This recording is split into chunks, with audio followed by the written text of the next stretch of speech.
Whoa, whoa, whoa. Stop right there. This channel is not intended for kids under the age of 13. So if you're under the age of 13, please leave.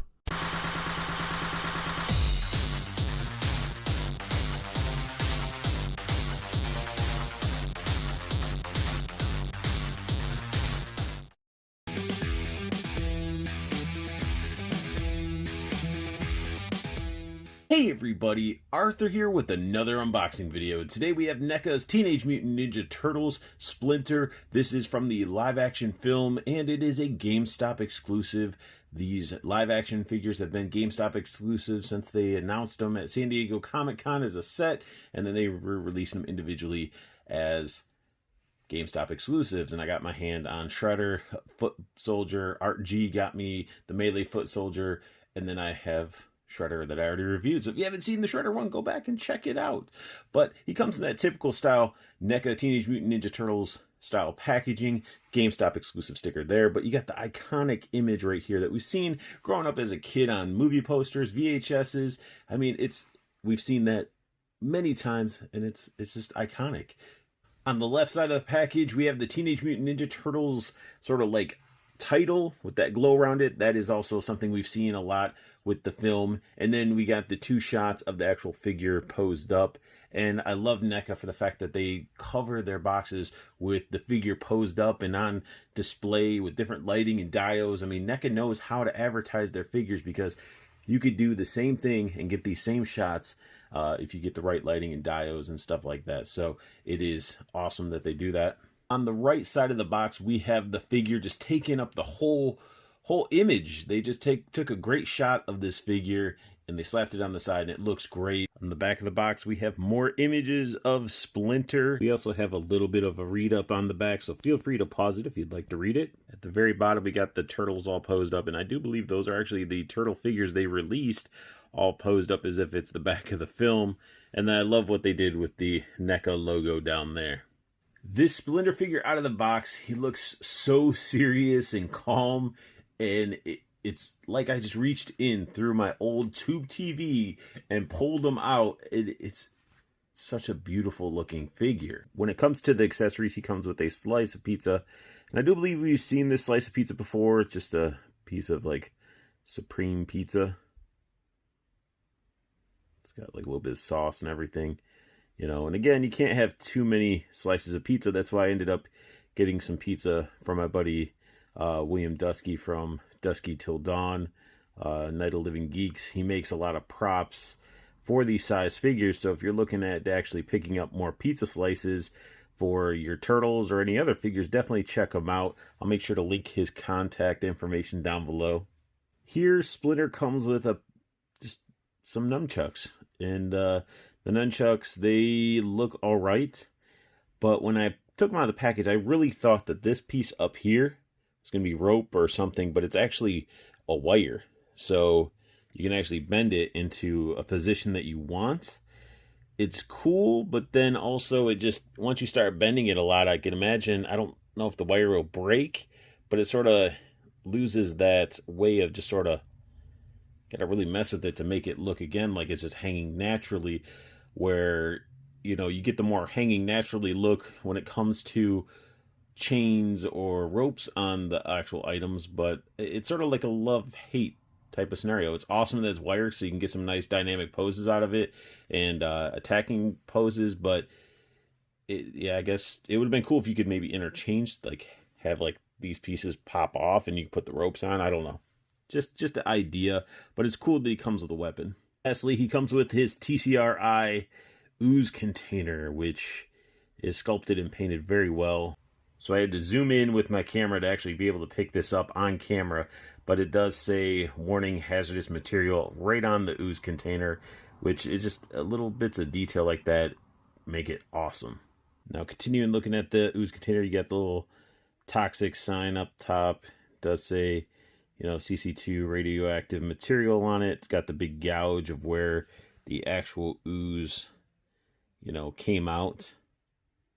So nice little details, but what's crazy is I don't know if this does this to all of them or it might be just mine, but I was able to, it just sort of popped the side off.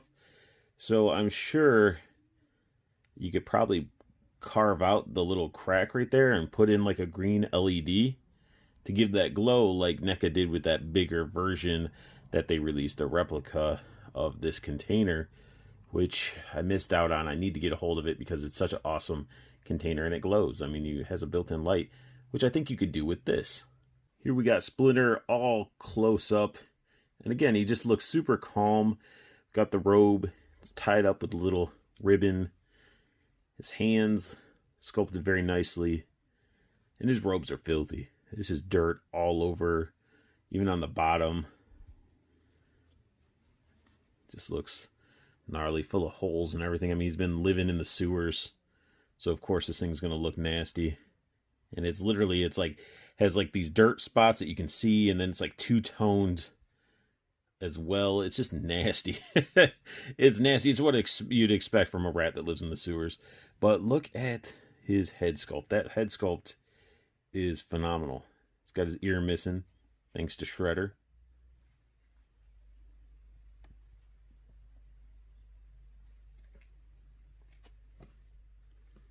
Even has his little feet all bandaged up or wrapped.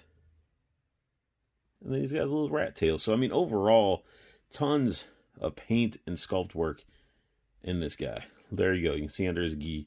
But, yeah, and you can see there's little holes. He has a wire tail. So that's one thing that I got to give props to NECA is they're not scared to mess with wire, being with their soft goods, or even a tail that is looking great, sculpted-wise, and painted. This figure looks great.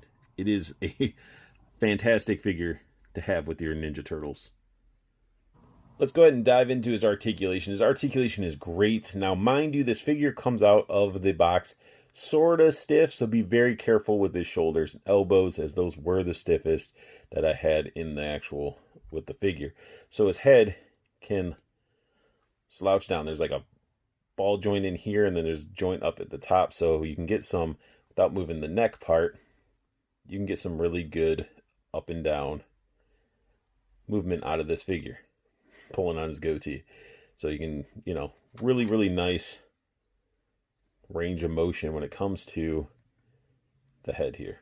Then with the neck underneath, you just get all that extra leaning back and forth. You can see that neck piece does move. Great amount of range of motion, especially on a Harry Lee sculpted figure that has like little parts that are like spiky. You know, nice looking figure. Now, his arms, they do move back and forth. You know, you get a little bit of tightness because of the actual fabric, but then also, you know, he can lift his arms up that high. There is a rotation at the elbow, and there is the elbow bend. So you can get some nice type of movement and motion out of the hands and arms. And his hands can bend and pivot. Big old hands, gnarly looking hands. So a lot of good articulation that you get out of these arms, even with the soft goods. He does have a ab movement as well. It's hidden underneath the robe, but you can see that it sort of twists and angles a little bit.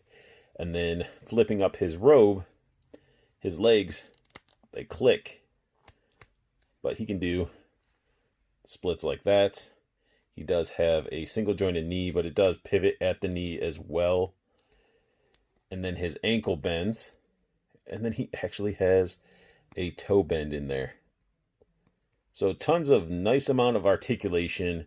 His legs are a little bit stiff. But yeah, like, and it does move right here on the legs too. They pivot a little bit. And then the tail is a wire, so you can bend it up however you want. I'm going to be a little bit gentle with mine because when you're dealing with the wire, and sometimes you got to worry about if you're being too aggressive, you don't want it to pierce through the rubber. Now he can hold his gear. He is holding on to the nunchucks. He's holding a piece of pizza. It's almost like he's like, hey, Mikey, you go ahead and train and your reward will be having a slice of pizza. And you can see all these little parts sort of like fraying out. Probably going to trim those off because they are distracting from the figure, especially the one up here on his arm. Probably go through and trim those very carefully. It's just inevitable when you have fraying fabric and it's such a small level or scale of fabric. So I'm bringing back up the back of the box because there's an image on the back that I can't really replicate, and that is holding his nunchucks in his hands. I don't know if I have to heat him up and bend his thumb to where he at least holds the top part and it grips it better, but his hands are not designed to grip his weapon like that.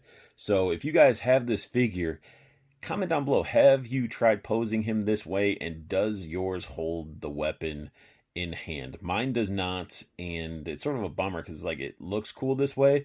Granted, I may not pose him that way, but still, the fact is, I want him to be able to grip it if it shows it on the back. At least I was able to get him to hold or prop up the ooze container. It looks very nice in his hands, but I would have liked a cane or something instead. But I mean, I guess you could have him on display holding it. It's your figure. You can display him however you want. It just would have been cool to give him like a cane, or even, because I know this wasn't the San Diego Comic-Con set, maybe the handcuffs or just something extra besides the one weapon, the slice of pizza, and the ooze container. I just want a little bit more. Other ones came with alternate hands. Maybe alternate hands would have been nice, or just something. But overall, it's still a solid looking figure. Overall, this figure sculpted very well, has plenty of articulation, a decent amount of accessories. I wish there was a little bit more, but the figure is fantastic. So definitely, if you're a Turtles fan, Splinter fan, or you just want a rat-like creature, he's worth picking up, and especially he has some really nice soft goods. And that sums up my unboxing and review of NECA's Teenage Mutant Ninja Turtles Splinter from the GameStop exclusive set. And if you guys like what you saw, please hit that thumbs up. If you're new to my channel, hit that subscribe button for me. And if you really want to know when I post up a new video, hit that bell notification so you get the alert when I post up a new video. Also, check out Toyco Toys and Collectibles. The website's down below, full of tons of collectible goodies, and there's a promo code down there just for you guys to get free shipping. So if you see something on the website, order it, delivers to you for free. And I want you guys to make sure you check out Plastic Cannibals. There's no link down below because it's an exclusive group. I'm opening the invitation to you guys if you want a tight-knit community where you look out, we look out for one another. We talk about latest figures, we share pictures of our collection, we just have a really good time, and we're anti-scalping. So feel free to search Facebook for Plastic Cannibals, come on in, and really just start talking about figures and stuff that you're into. So answer 3 questions and come on into Plastic Cannibals. So I want you guys to have the best luck hunting, keep on collecting, and have a beautiful day.